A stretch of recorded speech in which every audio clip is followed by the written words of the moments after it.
The history of body language. Ray Birdwhistell coined the term body language in 1952. He studied how people communicated with each other using nonverbal signals and made films of people to spot patterns of behavior in various social situations. His work was followed by Albert Mehrabian's research on body language in the 1950s, and writings on body language were quite prevalent in Renaissance era. Ray Birdwhistell's research on body language focused on kinesics, the study of human movement as culturally patterned visual communication.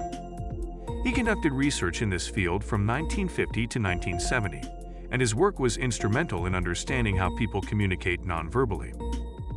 Ray Birdwhistell's kinesics research focused on understanding nonverbal communication, primarily body language. He studied the movement of the eyes, enhanced using video recording, and believed that nonverbal communication was systemic, a socially learned and communicative behavior.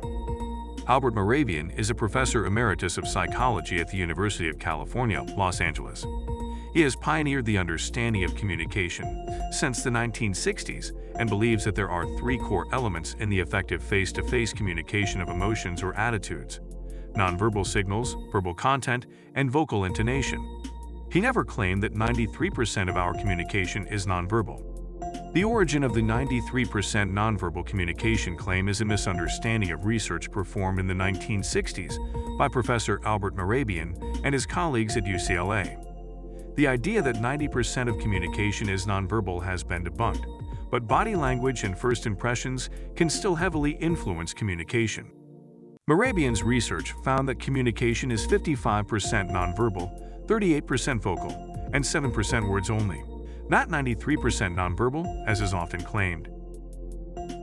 Charles Darwin explored the expression of human emotions and argued that facial expressions and body language are a product of natural selection. He hypothesized that some of Duchend's slides represented universal human emotions and focused on facial expressions and eye contact to explain nonverbal communication.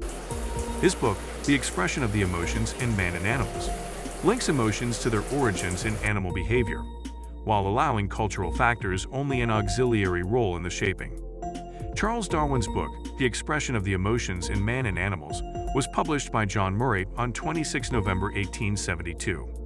It was a central pillar of his theory of evolution, which he had presented with compelling evidence in his 1859 book on the origin of species. Please subscribe if you like more informative videos.